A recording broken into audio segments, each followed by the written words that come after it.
사랑하는 여러분, 지금 우리는 대림절을 보내고 있습니다. 그리고 이번 주 죄송합니다. 목요일 날에는 주님의 오심을 기다리는 성탄절, 주님의 탄생을 축하하는 성탄절을 우리가 맞이하게 됩니다.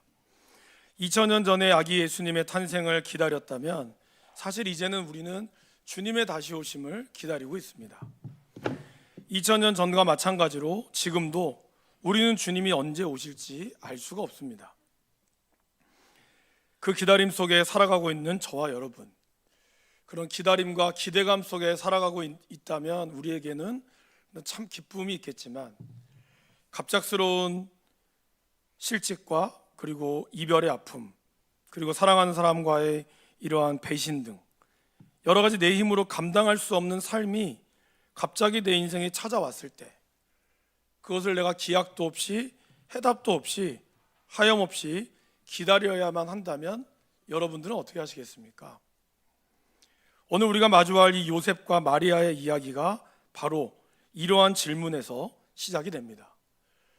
그들의 이야기는 개인의 삶에서 예기치 않게 찾아온 거대한 사건, 감당할 수 없는 그런 사건들 앞에서 인간이 느끼는 가장 보편적인 감정인 두려움과 그리고 외로움, 그것 가운데 어떻게 해결해야 될지를 고민하는 흔적을 보여줍니다.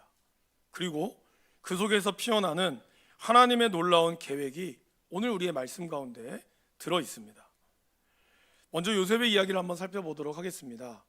요셉은 마리아라고 하는 여자와 약혼을 했습니다. 약혼을 하면 보통 이스라엘에서는 1년 정도의 유예 기간이 있고 1년이 지나면 이제 같이 삽니다. 그래서 이제 곧 결혼하며 함께 행복한 가정을 꿈꾸는 아주 평범한 그러한 한 남자였습니다. 당시의 약혼이라고 하는 것은 요즘과는 좀 다르게 결혼에 준하는 매우 법적인 구속력을 가지고 있었습니다. 그래서 약혼을 하면 그때부터는 비록 같이 살진 않지만 결혼한 것과 같은 효력을 지니기 때문에 남자든 여자든 순결을 지켜야 합니다.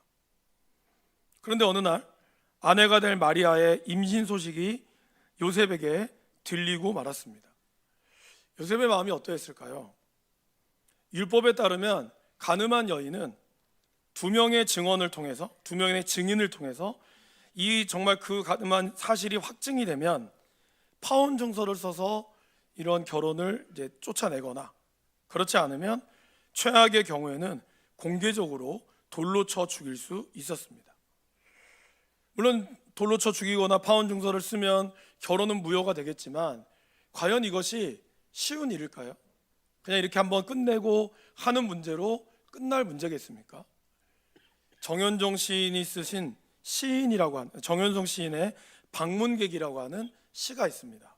제가 한번 읽어봐 드리겠습니다. 사람이 온다는 건 실로 어마어마한 일이다. 그는 그의 과거와 현재와 그리고 그의 미래가 함께 오기 때문이다.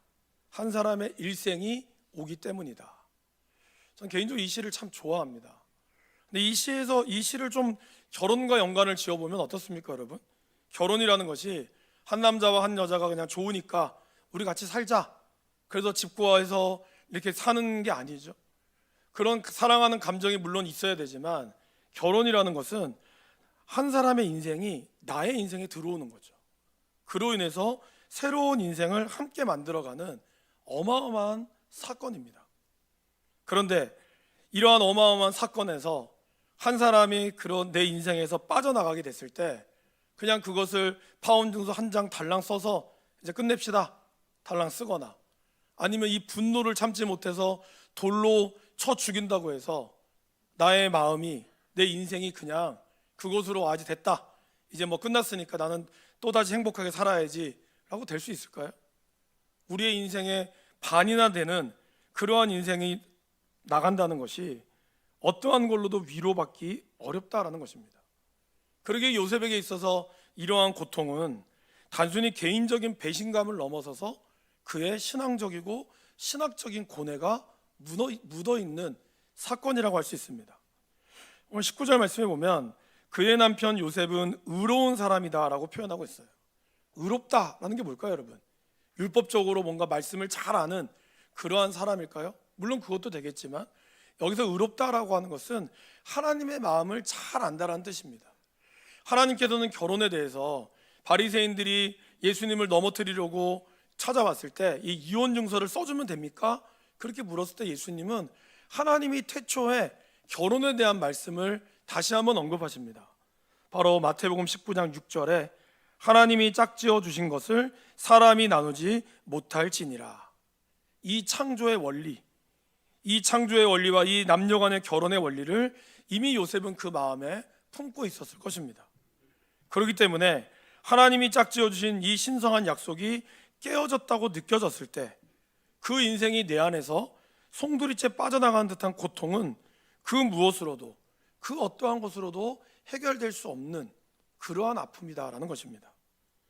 이러한 거대한 고통 앞에서 요셉은 어떻게 했을까요? 성경에 이렇게 나옵니다. 그를 드러내지 아니하고 가만히 끊고자 하여. 다시 한번 정리해 보면 오롯이, 조용히, 혼자 이 모든 것을 감내하려고 했습니다. 그는 자신의 아내가 될 마리아가 사회적으로 받을 비난으로부터, 그리고 보호하기 위해서 조용히 파혼하기로 마음먹은 것입니다. 왜 그랬을까요? 너무나 사랑했기 때문입니다. 아마 이것을 떠벌리기를 원했다면 했을 겁니다. 동네 사람들 다 불러가지고 나 아직 결혼도 안 한 마리아가 임신했다고, 이런 여인은 살려두면 안 된다고, 돌로 쳐 죽여야 된다고. 아마 그러면 수많은 사람들이 마리아를 공개석상으로, 광장으로 데리고 와서 지금도 자행하는 것처럼 이 마리아를 돌로 쳐 죽였을 겁니다. 그러면은 인생이 끝났겠죠. 하지만 요셉은 그렇게 하지 않았습니다. 이것이 그가 의로운 사람이다라고 하는 성품을 보여주기도 하지만 동시에 인간의 연약함을 보여주는 사건이죠. 우리는 큰 어려움이 닥치면 때로는 모든 짐을 홀로 해결하려고 하는 경향이 있습니다. 다른 사람한테 피해 주지 않으려고, 가족에게 피해 주지 않으려고, 그래서 이 모든 것을 떠안으려고 하는, 그러다 보니까 때로는 극단적인 선택으로 나아가는 그런 아픔을 겪을 때가 있다라는 것입니다. 그런데 이러한 깊은 고독 속에 나와 있는 그가, 하나님께서는 그의 깊은 고독 속으로 하나님께서 개입하셨습니다. 주의 사자가 그에게 나타났습니다. 그리고 그를 부르죠. 근데 여러분 뭐라고 불렀죠? 요셉아라고 부르지 않았어요. 그 앞에 하나의 단어가 있어요. 뭘까요? 다윗의 자손 요셉아라고 불렀어요. 여러분 요셉은 어떤 사람일까요? 물론 다윗의 자손이겠죠. 그러나 이 당시에 요셉은 왕이 아니었습니다.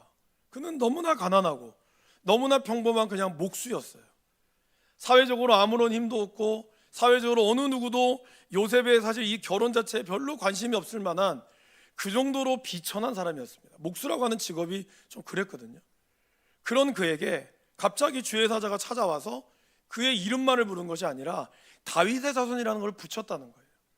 그렇다면 왜 다윗의 자손이라는 것을 붙였을까요?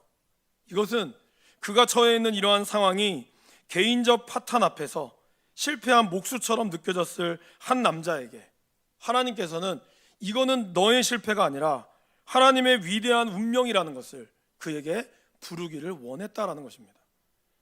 다윗의 자손, 하나님께서는 그의 개인적인 고통을 이스라엘 전체를 향한 한 사람의 고통이 아니라 이것은 거대한 구원 계획의 일부로 바꾸어 주셨다라는 것입니다.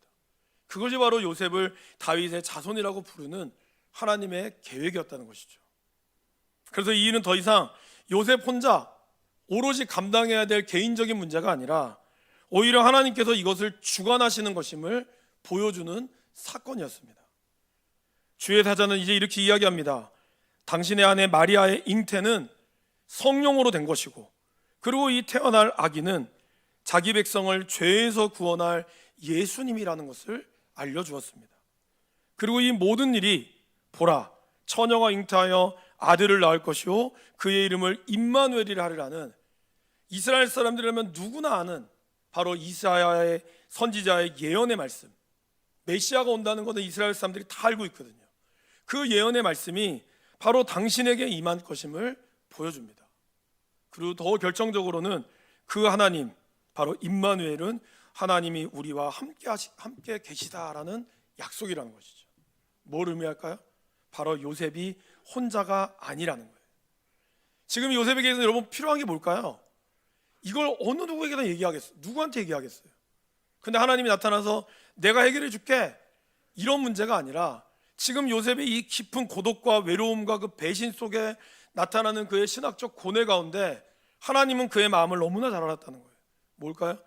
너 혼자 있지 마, 이렇게 얘기하잖아요. 무서워하지 말라, 내가 너와 함께 하겠다.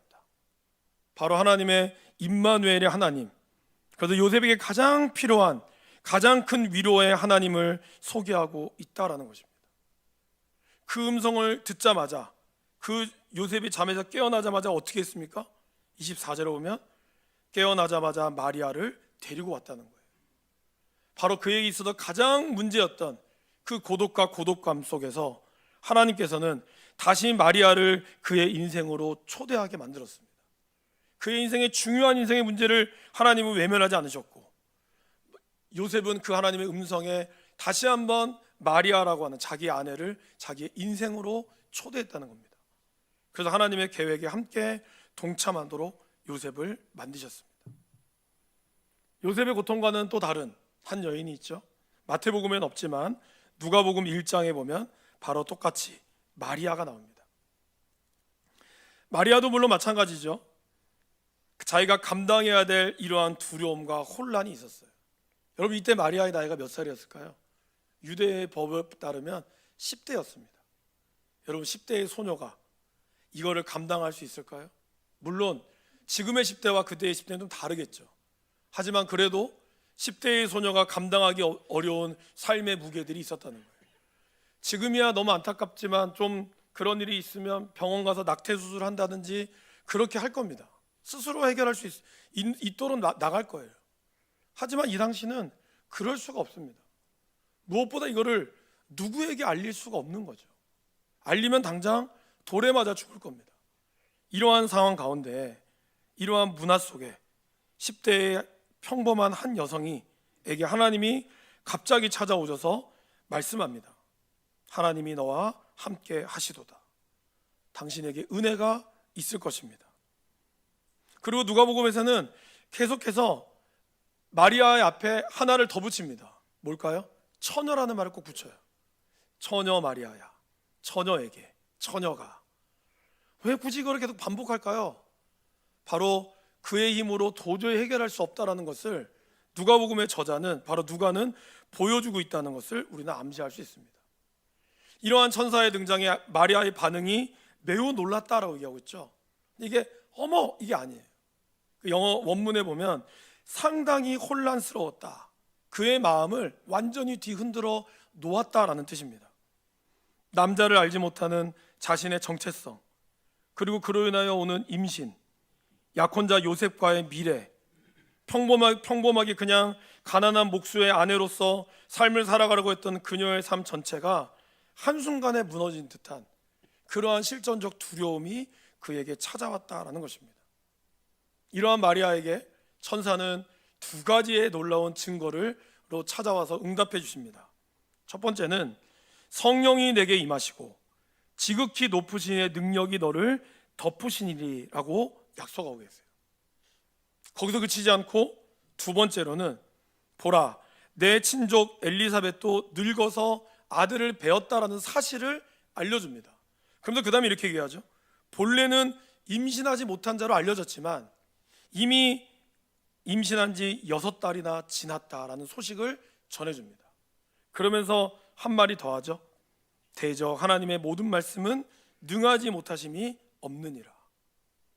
바로 이 마리아에게 찾아왔던 도저히 인간으로서는 불가능한, 그러나 너무나 억울한, 자기에게는 너무나 억울하고 남자도 몰랐지만 임신을 해야 되는 그러한 상황 가운데, 너무나 억울한 상황 가운데서 하나님은 그에게 성령께서 너를 덮으셨다고, 그의 날개 아래 너를 덮으시듯이 너뿐만 아니라 너와 함께하고자 하는 엘리사벳이라고 하는 너의 친족도 그러했는데 내가 그에게도 태문을 열어주셨다고 하나님은 그에게 증거를 보여주십니다. 이때 마리아는 어떻게 했을까요? 주의 여종이 오니 말씀대로 내게 이루어지이다 라고 고백합니다. 그리고 그는 그 말을 듣는 즉시 바로 엘리사벳에게 달려가죠. 달려갈 때 어떤 일이 났습니까? 엘리사벳이 마리아를 문안하면서 그때 태중에 있는 바로 요한, 세례 요한이 뱃속에서 뛰어노는 것을 경험합니다. 성경은 얘기하죠. 성령에 충만했다고. 바로 마리아는 그런 엘리사벳과의 만남을 통해서, 그 교제를 통해서 바로 그에게 하나님의 약속이 그냥 추상적으로 잘 될 거야, 우리가 아는 그런 말이 아니라는 거예요. 그냥 물론 잘 될 거라는 그 말도 참 위로가 되시죠. 그러나 하나님의 약속은 단순히 여러분들을 위로하고자 하는 약속이 아니에요. 하나님의 약속은 언제나 실제적이고 실제 현실 속에서 하나님은 그저한 기적이 일으켜주고 있음을 바로 보여주셨다는 겁니다. 하나님께서는 마리아를 홀로 두지 않으시고 그녀의 고통을 이해하고 공감해 줄 수 있는 바로 한 여인 엘리사벳을 연결해 주셨다라는 것입니다. 자, 여러분, 여기서 하나님이 요셉에게 먼저 나타났을까요? 아니면 마리아에게 먼저 나타났을까요? 한번 생각해 보셨습니까? 시간적으로 어떤 게 맞을까요? 시간적으로 마리아에게 먼저 나타났습니다. 이것이 왜 중요할까? 이제 한번 잘 들어보십시오. 마리아에게 나타났어요. 그리고 마리아는 그런 엘리사벳과 함께 있으면서 뱃속에서 태중에도 놓이는 세례 요한의 탄생까지 지켜봤습니다. 그리고 그 탄생 가운데서 하나님의 능력을 경험했겠죠. 그리고 나서 이제 그도 6개월이 지났으니 이미 그의 배도 6개월 정도 됐으니 배가 어느 정도 불러왔겠죠. 그리고 어느 정도 막달이 되었을 때 하나님은 요셉에게 나타나신 겁니다. 무슨 말일까요? 하나님께서는 바로 이 요셉과 그리고 마리아를 통해서 먼저 가장 연약한 자를 찾아가서 위로하시고, 그리고 그에게 엘리사벳이라고 하는 공동체를 허락하신 후에 그리고 요셉의 고뇌를 다루셨다는 거예요.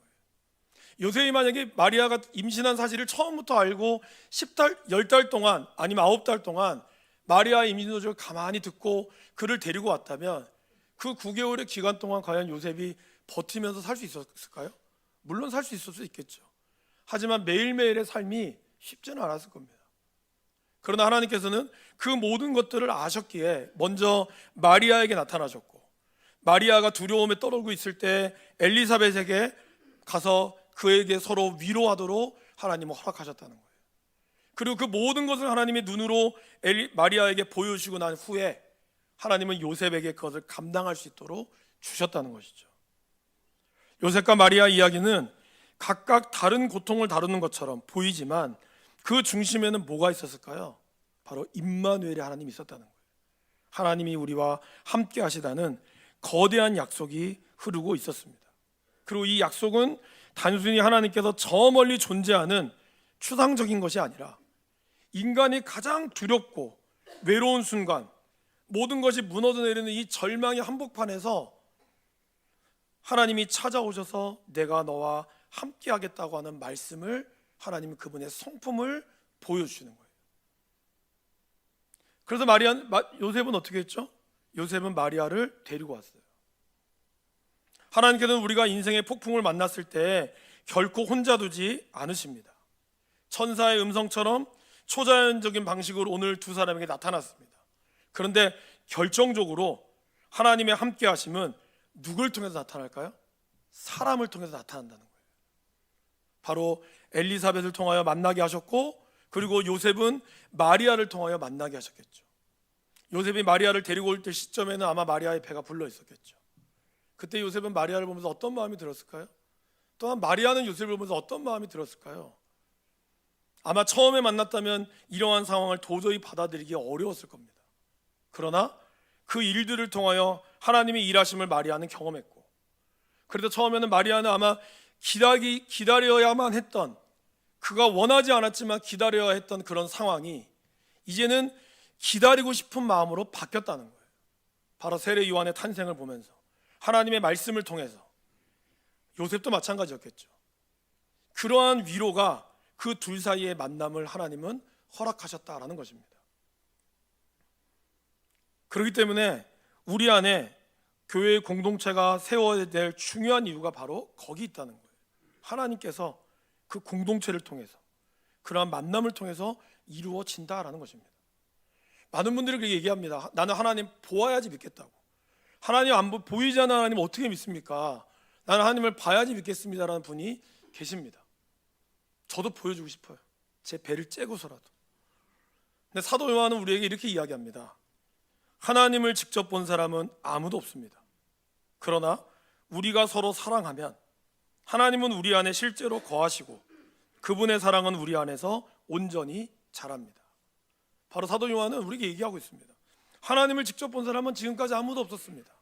그러나 우리가 서로 사랑한다면 하나님은 우리 안에 실제로 거하시고 그분의 사랑이 우리 안에 온전히 자랍니다.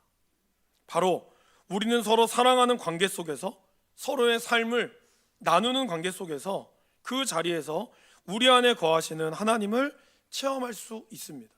바로 공동체의 사랑은 그러한 하나님의 임재를 경험하는 중요한, 하나님이 우리에게 만드신 아주 중요한 통로다라는 사실입니다.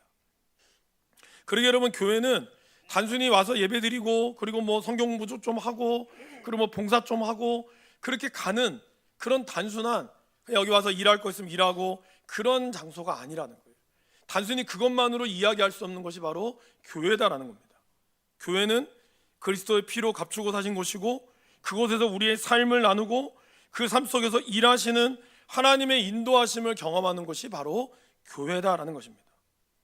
물론 하나님은 때로 여러분 혼자에게 임하십니다. 오늘 요셉에게, 마리아에게 찾아오셨듯이 하나님은 여러분의 삶에 찾아오시죠. 그러나 여러분, 그 삶이 찾아오고 난 이후에는 마리아는 엘리사벳을 찾아갔고 요셉은 마리아를 데리고 왔어요. 무슨 말일까요? 하나님의 임재가 각자에게 임하고 난 이후에는 그들의 그 삶은 바로 공동체로 또 다른 삶의 만남으로 이루어질 때 그 속에서 하나님의 역사가, 하나님의 온전하심이 하나님은 보여주신다라는 것입니다.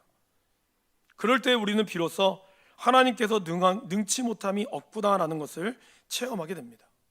그래서 함께 나눌 때 우리는 더 큰 능력과 위로를 경험할 수 있는 것이죠. 그래서 우리가 이 소그룹을 하는 것, 제가 뭐 1대1이나 목적이라든지 이런 걸 통하여 구체적인 나눔을 하는 것이 필요한 이유가 거기 있다라는 겁니다. 뭐 성경 공부를 더 하는 게 아니에요. 여러분들이 너무나 잘 아는 1대1의 내용은 너무나 잘 아는 내용입니다. 근데 그 내용에서 우리의 삶을 끄집어내는 거죠. 끄집어낼 때 그 삶에서 하나님이 만지시는 거예요. 제가 만지는 게 아니에요. 목사가 뭘 그분들한테 뭔가 솔루션을 주거나 답을 주는 게 아니에요. 저는 답을 줄 수가 없어요. 물론 때로는 말씀을 통해서 같이 나누지만 그걸 이루고 가시는 하나님이시죠. 여러분들이 여러분의 삶을 고백할 때 하나님이 그 삶을 우리를 통하여 듣게 하시고 그래서 같이 고민하게 만드는 거예요. 그것이 바로 우리가 소그룹과 공동체가 필요한 아주 중요한 이유다라는 것입니다. 이제 시대들마다 교회에는 안 다니지만 그래도 대중가요적으로 아주 유명했던 노래들이 몇 개가 있죠. 70년대에는 사랑은 언제나 오래 참고 김세환 씨가 불렀던 그 노래가 있습니다. 두 번째는 또 뭐가 있죠? 당신은 사랑받기에 태어난 사람. 이것도 뭐 그 광고로 나올 정도로 굉장히 현풍적인 인기를 끌었죠. 그럼 지금 우리의 젊은이들, 조금 시간이 지나긴 했지만 여전히 안 믿는 친구들도 좋아하는 노래가 하나 있어요. 그게 뭐냐면 바로 예람 50에서 만든 그대 혼자 걷지 않을 거예요라고 하는 찬양입니다. 가사는 이렇게 시작됩니다. 그대 폭풍 속을 걷고 있을 때, 비바람을 마주해야 할 때, 불빛조차 보이지 않아도 그대 혼자 걷지 않을 거예요. 제가 직접 불러주고 싶은데 그럼 여러분께서 상처를 받으실 것 같아서 그냥 유튜브로 들으시고. 네. 근데 이 찬양이 댓글이 쭉 있어요. 댓글을 이제 보면 물론 믿는 분들도 은혜 받았어요라는 곡 있지만 안 믿는 사람의 댓글이 되게 많아요. 나는 교회를 안 다니지만 이 가사가 참 나한테 너무 위로가 됩니다. 정말 나 혼자 있는 게 아니군요 라는 그런 고백들이 되게 많아요. 그래서 그걸 보면서 여러 가지 생각이 드는 거죠. 아, 정말 사람들이 혼자 고독을 싫어하는, 참 어려워하는구나. 얼마 전에 제가 말씀드렸죠. 2026년도 키워드 중에 하나가 1.5가구라고. 혼자 살면서도 0.5의 필요가 있는 거예요. 혼자 사는 걸 좋아하고 누군가 나를 귀찮게 하는 걸 싫어하는 세대라고 하지만 어느 누구보다의 삶을 함께하는 걸 갈망하고 있는 게 아닐까요? 교회는 그런 모습을 닮아가야 되지 않을까. 누구보다 두렵고 무섭고 무엇보다 혼자 걷고 느끼고 있는 이 시대 가운데서 교회는 무엇을 해야 될까? 저는 그 고민이 우리 가운데 있다라는 겁니다. 우리 교회가 이제 지난주에 노방전도가 방학이 됐습니다. 노방전도는 늘 저는 10년 전부터 노방전도를 해왔고 담당을 하면서 그때마다 저희 자신의 고민도 그거예요. 노방전도가 과연 효과가 있을까? 그렇게 많은 수천 장의 전도지를 1년에 막 몇천 장을 뿌리면서 과연 그거 보고 교회 오는 사람이 몇 명이나 될까? 또 그렇게 이야기하는 분도 있어요. 효율이 있냐? 뭐 그 관계 전도가 중요하다. 맞습니다. 그런데 제가 노방전도를 하고 하면서 제 나름대로 정의가 내린 게 있어요. 바로 오늘 이 찬양과 고백과 같아요.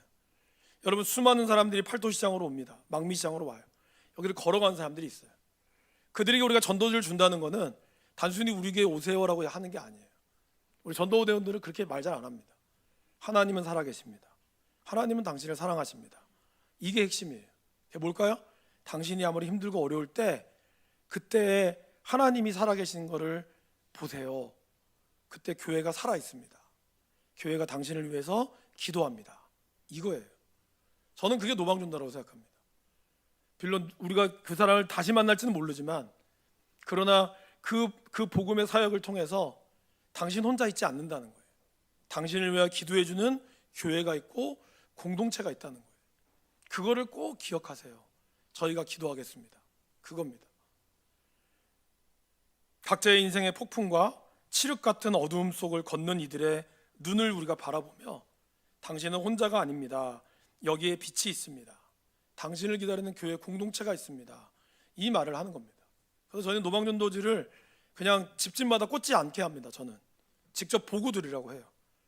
물론 꽂는 것도 의미가 있겠지만 직접 그 사람과 마주하면서 한마디라도 뭐 말 안 해도 직접 보고 주라는 거예요. 왜요? 이것 때문에 교회가 살아있다라는 거예요. 그냥 뭐 전단지 꽂고 신문 꽂듯이 꽂으면 뭐 금방 꽂습니다. 그런 의미가 없어요. 저는 그래요. 직접 우리가 나눠주고 직접 그들을 보면서 하나님의 살아계심을 증거하는 거예요. 오늘 우리 시대에 어느 때보다 혼자 걷고 있다고 느껴지는 사람에게 혼자 걷고 있지 않음을 필요하다는 겁니다. 교회 안에도 제가 그런 분들이 있다고 얘기했죠. 교회 안에도 우리가 외로움을 느끼는 분이 있다라는 겁니다. 그런데 그 고통을 혼자 짊어지려고 하고 있다는 거예요. 근데 그렇게 하지 마세요, 여러분. 요셉에게 천사가 찾아왔듯 마리아에게 엘리사벳이 있었고 또 마리아에게 천사가 왔고, 그리고 하나님은 오늘 우리에게 이런 공동체를 예비해 두셨다는 거예요. 그 속에서 우리가 손을 내밀어 우리를 삶을 나누고 함께 기도할 때 하나님은 우리 안에 살아계신 하나님을 만나게 될 것입니다. 바로 그 임마누엘의 하나님, 우리와 함께 하신 하나님, 그리고 함께 하심을 경험한 우리의 공동체가 같이 그러한 삶을 나눌 때 하나님이 그 속에서 역사하시고 하나님이 그 속에서 만지시는 것을 우리가 경험하게 된다는 겁니다. 그래서 정말 놀라우신, 눈에 보이지 않는 하나님 같지만 여러분을 통해서 하나님이 살아계심을 경험하게 될 줄 믿습니다. 우리 교회가 그러한 교회가 될 수 있기를 간절히 축원합니다.